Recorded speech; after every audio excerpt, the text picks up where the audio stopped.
The great meeting hall stretched out like a metal ocean. Thousands of seats filled the curved walls, rising up and up until they disappeared into shadows. Each seat held a different kind of alien being. Some had scales that caught the light. Others floated in clear tanks filled with strange gas. A few looked almost like humans, but with too many eyes or arms that bent the wrong way. Elena Vasquez sat in the human section, which felt very small compared to all the others. She wore a simple black suit and kept her face calm, even though her heart was beating fast.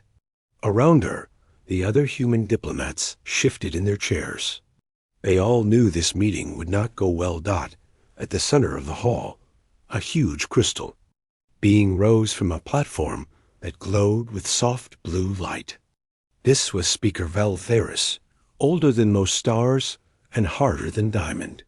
When it spoke, its voice came from everywhere at once, translated into every language in the hall. "We gather today because of a problem," the speaker said.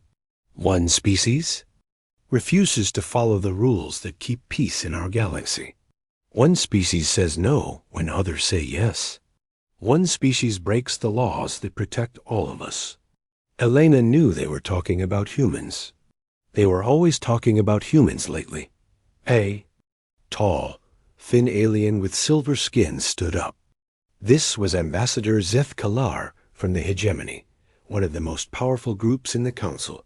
His people had been space travelers for millions of years. They thought they knew everything about how civilizations should work.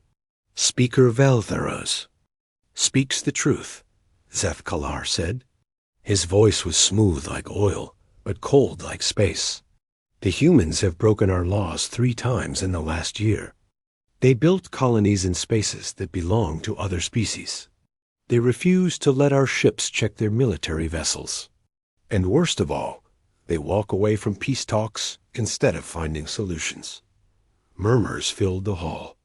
Elena heard the word primitive in several alien languages.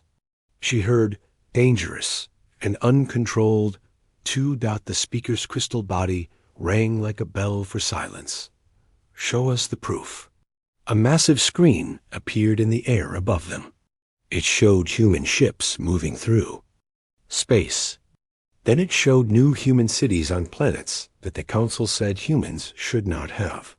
The screen showed human warships turning away Council inspection teams. Finally, it showed human diplomats leaving meeting rooms while talks were still happening. "These are not the actions of a civilized species," Zeth Kalar continued. "We have tried to be patient.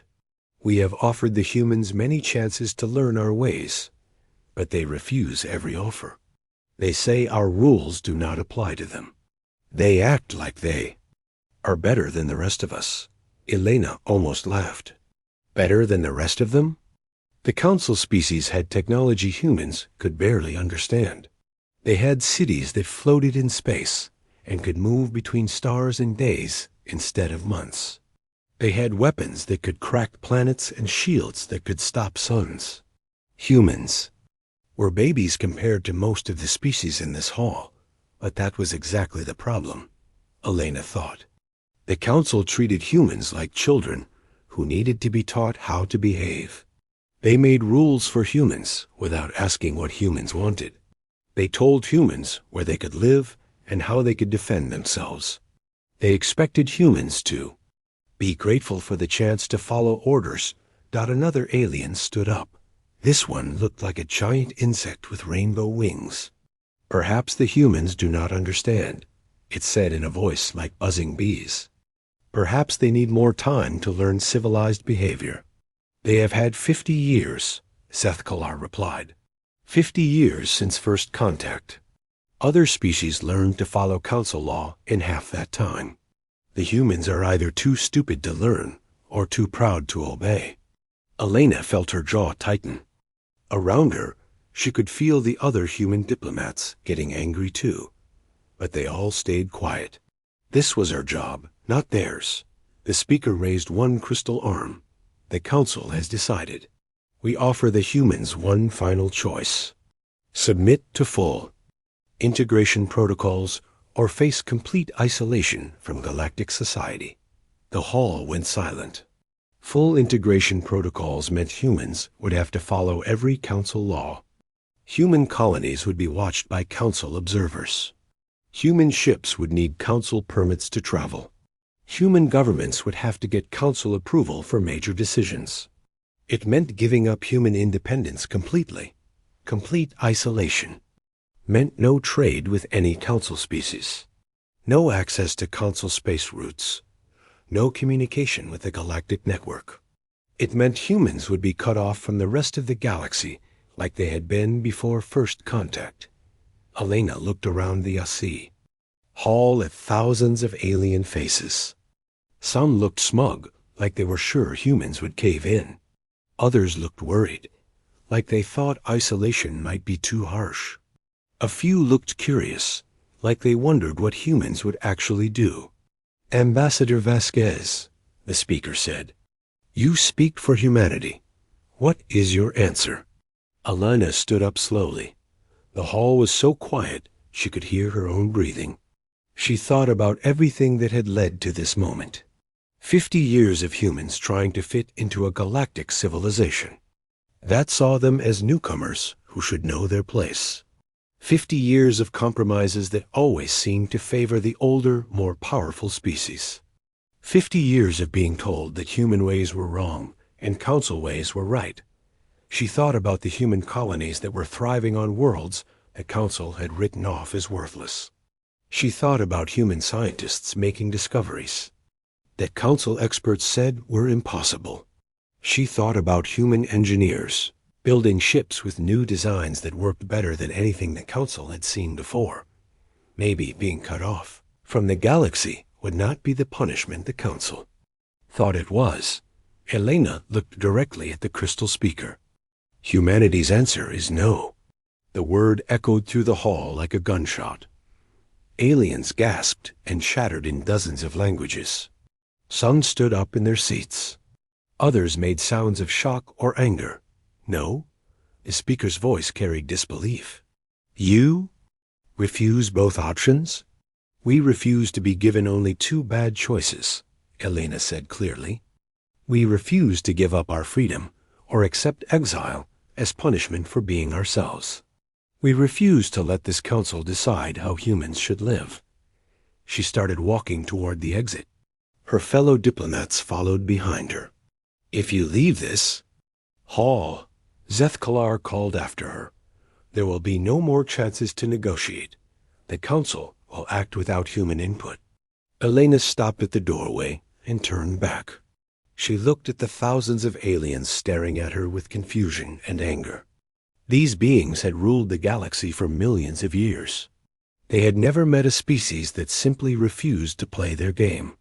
Then act, she said. Humanity will do the same. She walked out of the hall. The door closed behind the human delegation. With a soft hiss, inside, the aliens sat in stunned silence. In all the long history of the Galactic Council, no species had ever just said no and walked away. They had no idea what to do next, but they would figure something out. They always did. The Council had ways of dealing with difficult species. They would soon learn that humans had ways of dealing with difficult situations, too. 3 days after the humans walked out, the Council voted. 847 species raised their hands, claws, tentacles, or whatever they used to say yes. The decision was clear. Humanity would face complete isolation from Galactic. Civilization.Ambassador Zethkalar smiled as he watched the vote counters announce the results. His silver skin gleamed under the hall's lights.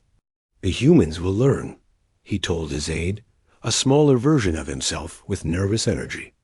When their economy crashes and their people start starving, they will come crawling back to beg for mercy. The council moved quickly to put their plan into action. Within hours, every human trade ship in council space received the same message. Leave immediately and do not return. Human merchants who had been doing business with alien worlds for decades suddenly found their contracts canceled and their goods. Refused. The hyperspace routes that connected different parts of the galaxy were controlled by ancient alien technology. The Council simply removed human ships from the access lists. Any vessel trying to use the fast travel lanes would be turned away or destroyed if they refused to leave. Communication networks that spanned thousands of light years began blocking all signals from human space. Messages that had once flowed freely between human colonies and alien worlds simply stopped working. It was like someone had cut all the telephone lines at once. Captain Sarah Chun was commanding a human freighter called the New Horizon when the isolation began. She had been trading with the Zephyrian colonies for 5 years, carrying rare minerals that humans mined better than anyone else. The Zephyrians were peaceful plant-like beings who had always been fair in their deals. When Sarah arrived at the Zephyrian trade station, the docking controller's voice sounded sad through her ship's speakers. "I am sorry, Captain Chun, but we cannot allow you to dock. The Council has forbidden all contact with human vessels." "What about our contract?" Sarah asked. Her cargo hold was full of titanium crystals that the Zephyrians needed for their technology. "We've been trading partners for years. The contract is void. Please leave our space immediately, or we will be forced to call for Council enforcement." Ships. Sarah stared at her communication screen in disbelief. She had friends among the Zephyrians. They had shared meals and stories. Now they were treating her like an enemy just because some council politicians had voted. Similar scenes played out across the galaxy. Human diplomats were escorted out of alien embassies. Human students at galactic universities were told to pack their things and go home. Human tourists found themselves stranded as alien transportation companies refused to carry them. The isolation was complete and immediate. Almost overnight, humanity went from being part of galactic civilization to being completely cut off from it. Back on Earth, President Martinez called an emergency meeting of the Global Council. Leaders from every human world gathered in the Great Assembly Hall in Geneva. The room buzzed with worried voices speaking dozens of human languages. "The reports are coming in from all our outer colonies," said Admiral Torres, head of the Human Space Force. "Every trade route is blocked. Every communication channel is dead. We're completely cut off. How long can we survive like this?" asked Director Kim from the Mars Industrial Complex. "Half our technology depends on materials we trade for with alien species." President Martinez stood at the podium, looking tired but determined. "We survived for thousands of years before we met any aliens. We'll survive now. But our colonies need supplies," protested Governor Walsh from the Centauri system. "Without alien medical technology, people will die." "Then we'll have to make our own medical technology," Martinez replied. "We'll have to make everything ourselves, just like our ancestors did." Dr. Elizabeth Stone, Earth's top scientist, raised her hand. "Actually, Mr. President, this might not be as bad as everyone thinks. We've been so busy trying to fit into galactic civilization that we stopped developing our own technologies. Maybe isolation will force us to be creative again." Some people in the room looked at her like she was crazy. Others nodded thoughtfully. Meanwhile, in council space, the aliens waited for humanity to collapse. Zith Kalar had his people prepare reports on human economic activity. He expected to see trade dropping, industrial production falling, and desperate messages begging for the isolation to end. The first reports confused him. Human trade had indeed stopped with alien worlds, but trade between human colonies was increasing. Ships were moving constantly between Earth, Mars, the Centauri colonies, and dozens of other human settlements. "They're probably just moving their stored supplies around," Seth Kalar told his aide. "When those run out, he'll have nothing left." Months passed. The expected collapse did not happen. Long-range sensors showed human colonies were not only surviving, but growing. New construction was happening on every human world. Industrial output was actually increasing. A year went by, and 2 years. Zeth Kalar's confidence began to crack. How could an isolated species be thriving? It went against everything the Council knew about galactic economics and technology. "Send a scout ship," he ordered. "I want to know what's really happening in human space." The scout ship was a small, fast vessel designed to slip into enemy territory without being detected. It crossed into human space near the edge of the Centauri system and immediately began taking readings. What it found made no sense. The Centauri colonies had grown by 30% since the isolation began. New orbital stations were under construction. Mining operations had expanded to asteroids that had been ignored before. Most shocking of all, the humans seemed to be developing new technologies. The scout ship's captain, a cautious alien named Vector, watched human vessels moving through space with designs he had never seen before. These ships were sleeker and faster than the old human designs. They moved in ways that suggested new propulsion systems. "How is this possible?" Victor whispered to his crew. "They have no access to Council technology databases. They can't trade for advanced materials. Where are they getting these innovations?" His science officer, a being with multiple eyes that could see across different spectrums, studied the readings carefully. "Captain, I think they're developing everything themselves. These aren't copies of Council technology. These are completely new designs." Victor felt a chill run through his scaled body. The Council had always assumed that progress required the shared knowledge of many species. No single species could advance quickly on its own. It was supposed to be impossible, but humans seemed to be proving that assumption wrong. The scout ship continued its surveillance for several more weeks. Every day brought new surprises. Human scientists were making breakthroughs in energy production, material science, and space travel. Human engineers were building things that Council experts would have said could not work. When Vector returned to Council space with his report, Zeth Kalar read it 3 times before he could believe it. "They're not collapsing," he said finally. "They're advancing." His aide shuffled nervously. "Should we extend the isolation? Make it even stricter?" Zeth Kalar stared out his office window at the great space station where the Council met. For millions of years, this had been the center of galactic civilization. Every important decision was made here. Every species that mattered had representatives here, except for humans, who seemed to be doing just fine without them. "Continue the isolation," he said quietly. "Maybe they'll still collapse.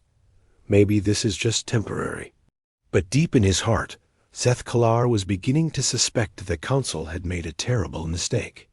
They had tried to punish humanity by cutting them off from galactic civilization. Instead, they might have set humanity free. 5 years after the Great Isolation began, something happened that no one expected. The humans disappeared. It started with the outer colonies.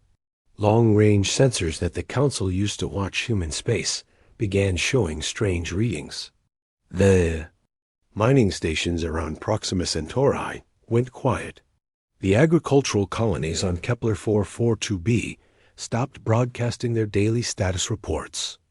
One by one, human settlements simply went dark. At first, the Council observers thought it might be equipment failure. Space was dangerous, and colonies sometimes lost power or communication systems. But when patrol ships were sent to investigate, they found something that made no sense. The colonies were empty. Captain Tisara of the Council patrol ship Vigilant Harmony was the first to land on an abandoned human world. She was a veteran officer from the Altarian Republic, a species known for their careful attention to detail and logical thinking. She had seen many strange things in her 40 years of service, but nothing like this. The human colony on New Geneva should have held 50,000 people. The orbital platforms around the planet could have supported another 20,000. When Tessara's ship arrived, her sensors showed 0 life signs. "Take us down to the main settlement," she ordered. Her crew, "I want to see this with my own eyes." The shuttle landed in what had been the central plaza of New Geneva City. Tessara stepped out wearing full environmental gear, though her sensors said the air was still breathable. Her team followed behind her, weapons ready for anything. The city was perfect. Buildings stood exactly as they should. Streets were clean and well maintained. Vehicles sat parked in neat rows. Gardens still bloomed with earth flowers that the colonists had brought with them. Everything looked normal, except for one crucial detail. There were no people anywhere. "Sir," called her security chief, a massive insectoid being named Clicked H, "you need to see this." He led her to what had been the colony's spaceport. The landing pads were empty, but they showed clear signs of recent use. Burn marks from ship. Engines were still fresh. Cargo containers sat neatly stacked, as if someone had been in the middle of loading them when they stopped. Tessara examined the containers. They held personal belongings, clothes, photos, small treasures that people keep to remember home. It looked like the colonists had been preparing to leave, but in an organized way, not like they were running from danger. "Captain," her science officer reported, "I'm reading power signatures in the residential areas. The buildings still have electricity. Food preservation systems are still running, but the houses are empty." They searched for hours. Every building, every room, every storage area. They found beds that looked like they had been slept in recently. They found meals half finished on tables. They found children's toys scattered on floors. But they found no people, living or dead. Even stranger, they found no signs of struggle. No weapons fired, no doors broken down, no evidence of fighting or panic. It was as if 50,000 humans had simply decided to leave all at once, taking only their most precious possessions. Similar reports came in from every human world the Council checked. The great shipyards of Titan were empty but intact. The research stations in the Vega system had been abandoned but carefully shut down. The massive orbital cities around Jupiter showed signs of organized evacuation rather than disaster. Back at Council headquarters, emergency meetings were called every day. The great meeting hall buzzed with confused and worried voices. Representatives from hundreds of species tried to make sense of what they were seeing. "An entire spacefaring civilization does not just disappear," declared Speaker Vel Thuros. The ancient crystal being's voice rang with frustration. "Populations in the billions cannot simply vanish without a trace." Ambassador Zeth Galar paced back and forth on his platform. His silver skin had lost its usual shine. Something must have happened to them. Disease, perhaps, or natural disaster. Or maybe some enemy we don't know about attacked them. But that theory had problems too. Disease would leave bodies. Natural disasters would leave destruction. Enemy attacks would leave evidence of fighting. The human world showed none of these things. Catheda of the Symbiosis, a wise old being whose species had lived through any galactic crisis, raised a tentacle for attention. "Perhaps we should consider another possibility," she said in her thoughtful way. "Perhaps the humans left voluntarily." Gahal erupted in arguing voices. Zeth Kalar's voice cut through the noise. "Impossible. Where would they go?" "How would they move entire populations without anyone seeing them?" The energy requirements alone would be beyond their technology. Kaveda remained calm. "We have assumed many things about human capabilities that turned out to be wrong. 5 years ago, we thought isolation would destroy them. Instead, they prospered. Maybe we are wrong about their transportation abilities, too." Dr. Nexus, the chief, science advisor to the Council, accessed his databanks. His robotic form hummed with processing power as he analyzed every report from human space. The evidence suggests coordinated evacuation over a period of approximately 6 months. The most recent colonies went dark only 3 weeks ago. This was not a sudden event. But coordinated by whom? Asked Speaker Val Thoreaus. And how did we? Not detect massive ship movements? Moving billions of people would require thousands of large vessels. Maybe they built new ships we couldn't detect, suggested Ambassador Yithran of the Confederation. They were developing new technologies. During the isolation. Or maybe, Hafeta said quietly, they found a way to travel that we don't understand. The Council spent weeks investigating. They sent their best ships to search human space thoroughly. They found exactly what the first patrols had reported: empty but undamaged colonies, clear signs of organized evacuation, and no clues about where the humans had gone. The mystery deepened when investigators found something odd in the abandoned human cities. In public squares and government buildings, they discovered small devices that had been left behind deliberately. The devices were simple message recorders, designed to activate when aliens came close. The first message was found in the ruins of the United Nations building on Earth. When Ambassador Zethkalar's team triggered it, a holographic image appeared. It showed Elena Vasquez, the human diplomat who had walked out of the council chambers 5 years earlier. She looked older now, with gray streaks in her hair, but her eyes were calm and confident. If you are watching this, her image said, then you have discovered that humanity has left this galaxy. This was not a decision made in fear or anger. It was a choice made with hope and determination. The hologram continued. For 5 years, you tried to punish us by cutting us off from your civilization. You thought isolation would make us weak and desperate. You were wrong. Isolation gave us something much more valuable than your trade routes or technology databases. It gave us the freedom to discover what we could become. Zethkalar stared at the recording in disbelief. Around him, his investigation team murmured, in their various languages. You will wonder how we achieved this, Elena's image went on. How we moved billions of people without your knowledge. How we developed transportation beyond your understanding. The answer is simple. While you spent millennia perfecting the technologies you already had, we spent 5 years imagining technologies you thought were impossible. The hologram smiled, and for a moment, Elena looked like the same determined diplomat who had faced down the entire council. We found a way to travel between galaxies. We found new homes among the stars you never thought to explore. We found civilizations that welcomed us as partners rather than demanding we serve as subjects. The message ended with words that would haunt the council for years to come. You wanted us gone. We obliged, but remember this. You did not drive us away. You set us free.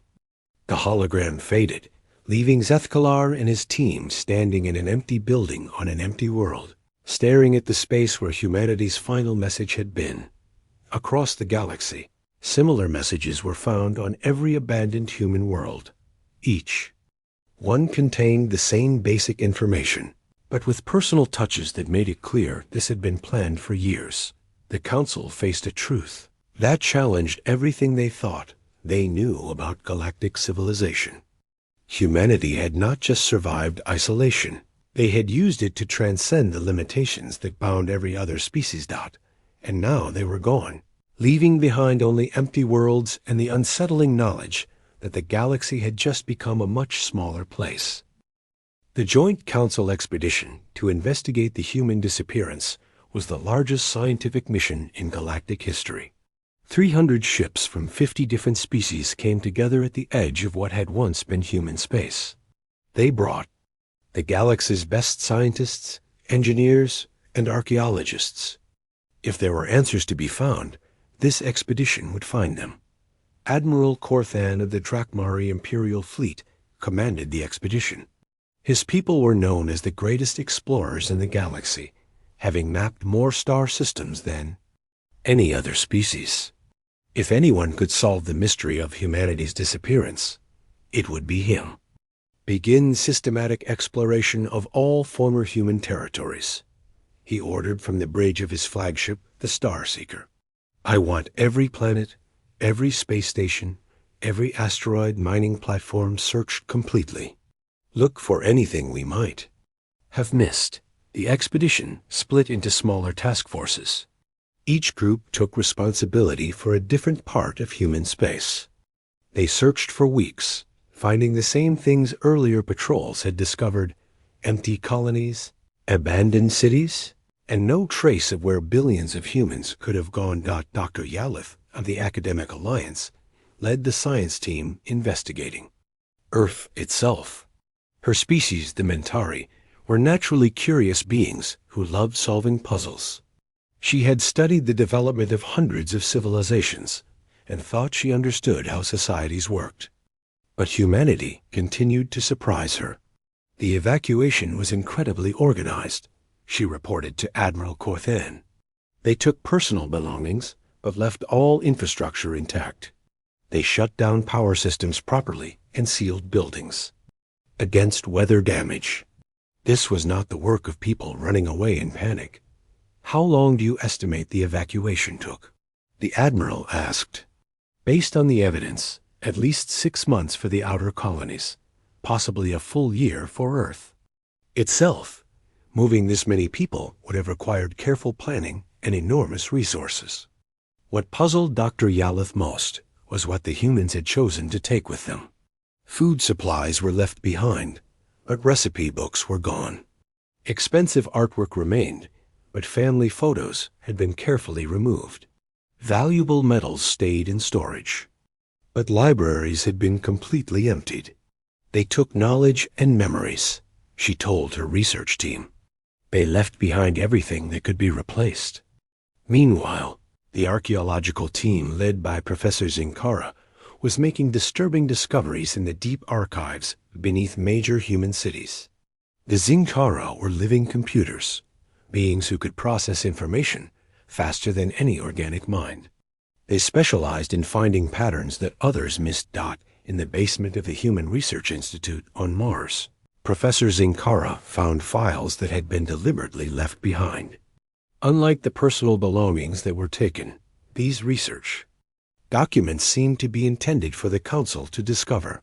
The files contained humanity's scientific progress during the 5 years of isolation. What Professor Zinkara read made his electronic mind spark with disbelief.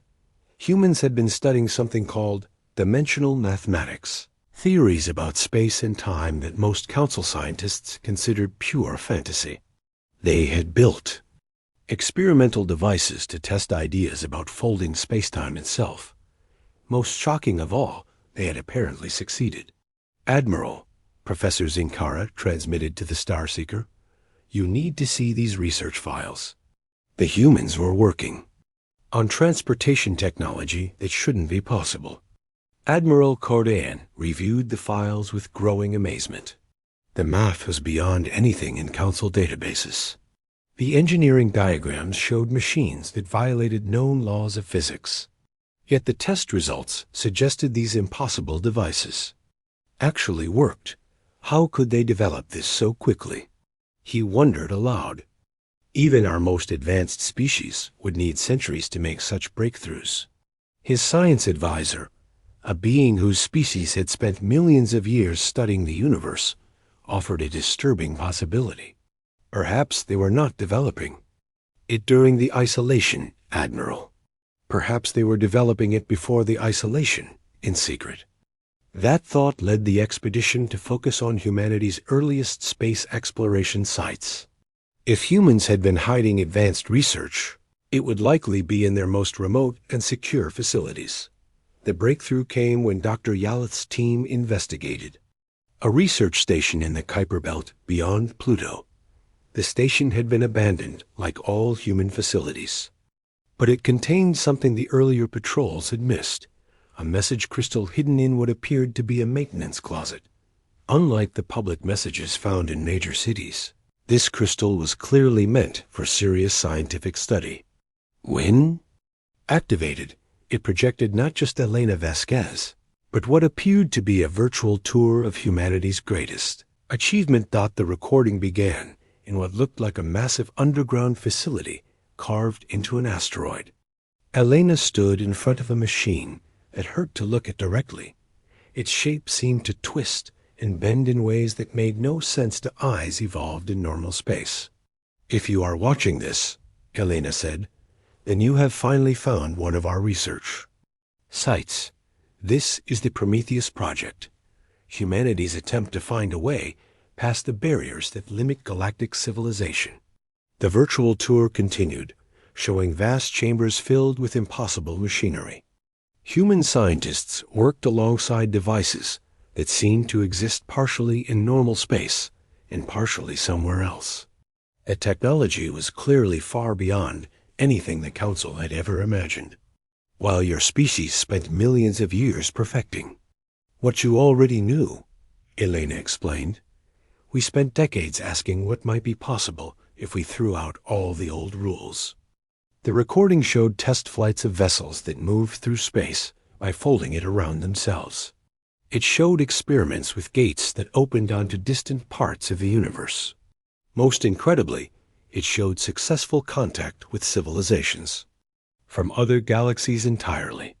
"We are not the first species to discover intergalactic travel," Elena continued. "There are others out there, civilizations that transcended their home galaxies long ago. They have been waiting for new species to join them, but they only contact those who prove they can think beyond conventional limitations." Dr. Yaleth paused the recording, her mind reeling. "Admiral, if this is true, then humanity didn't just disappear. They graduated." The recording continued with Elena showing brief glimpses of the civilizations humanity had encountered. Beings of pure energy who had learned to exist without physical form. Machine intelligences that spanned multiple dimensions. Organic species that had merged with their technology to become something entirely new. These civilizations have been watching the Milky Way for millions of years, Elena explained. They see species rise and fall. They see empires that last for eons and others that burn out in mere millennia. They have learned that only certain types of civilizations are ready for the next stage of existence. The image changed to show what appeared to be a vast meeting hall, but not like anything in council space. This hall existed in multiple dimensions simultaneously, with beings that defied every assumption about what life could be. "The requirement is simple," Elena said. "A species must prove it can grow beyond the need for external authority. It must show it can thrive without being told what to do by others. It must demonstrate that its curiosity and drive for freedom are stronger than its desire for comfort and security." Admiral Korth and felt his scales grow cold as he realized what Elena was saying. The Galactic Council represents everything these advanced civilizations have moved beyond, Elena continued. Rule by committee, progress limited by the slowest member, innovation stifled by fear of change. They saw humanity struggling against these same limitations and decided to watch what we would do. The recording showed brief images of human colonies in other galaxies, cities that floated in space without visible support, beings that looked human but seemed to glow with inner light, children playing games with toys that defied physics. "When you isolated us, you gave us the greatest gift possible," Elena said with a smile that seemed sad and grateful at the same time. "You freed us from the obligation to try fitting into a system that was never going to accept us anyway. You forced us to find our own path." The final image showed thousands of massive vessels, unlike any design in Council records. They moved through space by methods that seemed to involve reality itself, bending to accommodate them. Each ship was the size of a small moon and appeared to carry entire cities' worth of people. "Humanity is leaving this galaxy not as refugees, but as graduates," Helena concluded. We have been invited to join a community of species that spans multiple galaxies and dimensions. We go not with anger toward those we leave behind, but with hope for what we might become. The recording ended with coordinates, not to any location in the Milky Way, but to observation points where Council ships might be able to detect evidence of intergalactic travel. Dr. Yalith and Admiral Corthan spent days checking those coordinates. What they found changed their understanding of the universe forever. The space around those points showed traces of dimensional distortion, unlike anything in Council science. Energy readings suggested gates that opened onto distances so vast they couldn't be measured. Most disturbing of all, they found evidence that these gates had been used. The news of humanity's true departure hit the Galactic Council like a shockwave that never stopped spreading. Within days of Admiral Corthan's report reaching Council headquarters, the carefully maintained order that had ruled the galaxy for millions of years began to crack. It started with the younger species, those who had joined the Council within the last few thousand years. Representatives from the Orlan Federation were the first to speak up during an emergency session. If the humans could find a way beyond our galaxy, declared Ambassador Thrixala, then why are we still here? Why are we following rules made by species who clearly don't know as much as they claimed? Speaker Valthuros, the ancient crystal being who had led the Council for longer than most civilizations had existed, tried to maintain order.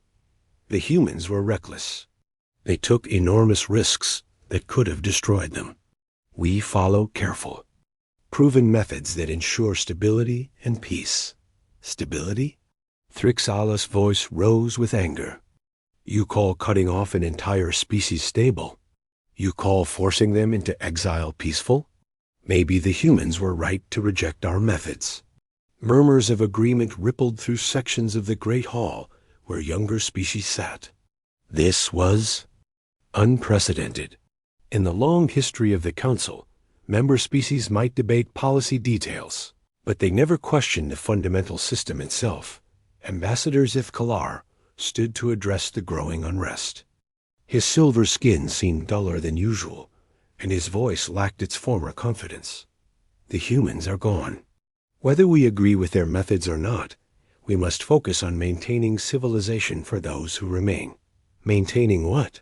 Called out Ambassador Kestar of the Meridian Alliance. A system that drives away the most innovative species we've encountered? A civilization so rigid that it forces promising young cultures to choose between conformity and exile? The arguments continued for hours. Representatives who had never questioned Council authority were suddenly asking difficult questions. Why? Did the Council always choose the safest option? Why were new ideas treated with suspicion? Why did rules never change, even when they clearly weren't working?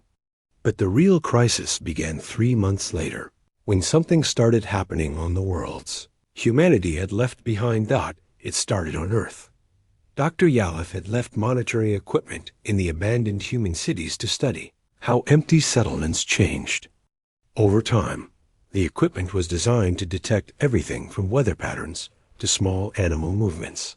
Instead, it detected technology activating. Admiral, Dr. Yalith transmitted to the Council patrol ship orbiting Earth. The device's humans, left behind, are turning themselves on. Admiral Corthan, who had been promoted to head of Council security after his successful investigation, immediately dispatched ships to investigate. What they found defied explanation. In the basement of the Human Research Institute on Mars, machines that had been cold and silent for months suddenly hummed with power. Display screens that had been dark flickered to life. Most disturbing of all, the experimental dimensional equipment that humanity had abandoned began operating on its own. The machines seemed to be running a program, reported the investigation team. But we cannot determine what the program is designed to do. Similar reports came in from every former human world. Abandoned research facilities were coming alive. Equipment that Council scientists couldn't understand was activating according to some predetermined schedule. The empty human cities began to glow with strange energy patterns that hurt to look at directly. Dr. Yalith worked frantically to understand what was happening. Her analysis of the awakening technology revealed something that made her question everything she thought she knew about the universe. The equipment isn't just turning on, she reported to Admiral Corthan. It's evolving. The machines are improving, themselves using principles we cannot comprehend. Evolving how? The Admiral asked. They appear to be developing new capabilities based on contact with the dimensional network humanity discovered. It's as if the machines are learning from civilizations in other galaxies. Within weeks, the situation became even stranger. The self-improving human technology began producing new devices, machines that materialized out of thin air, using methods that violated every known law of physics. These new machines were clearly not built for human use. They were designed for species the Council had never seen. Then came the signals. Council communication networks, which had been carefully isolated from human space for years, suddenly began receiving transmissions from beyond the galactic rim. The messages were not from humanity, but they were clearly connected to human technology. The first message was in a language no Council species recognized, but the translation was surprisingly easy to understand. It seemed designed to be decoded by any spacefaring civilization. Greetings to the Galactic Council of the Milky Way, the message began. We are the Nexus Collective, representatives of the Andromeda Galaxy. We have been contacted by the human species who have joined our community of intergalactic civilizations. Admiral Corthan read the translation 3 times before its meaning sank in. Humanity had not just found a way to other galaxies. They had become ambassadors to them. The message continued. The humans have shared their experiences with your Council. We find your methods of governance ... interesting. We would like to meet representatives of your civilization to discuss the possibility of contact between our galaxies. However, the message went on, we have learned that your Council forced the humans into exile for refusing to submit to your authority. This troubles us. The advanced civilizations of the intergalactic community value independence and innovation above conformity. We are unsure if your species are ready for contact with us. The final part of the message was an offer that split the Council in half. We will establish a communication link through the dimensional network the humans created. Any species that wishes to learn about life beyond their home galaxy may request information. Any species that proves it can think beyond the limitations of local authority may be considered for intergalactic contact. But know this, the message concluded, we will not deal with civilizations that suppress the growth of their members.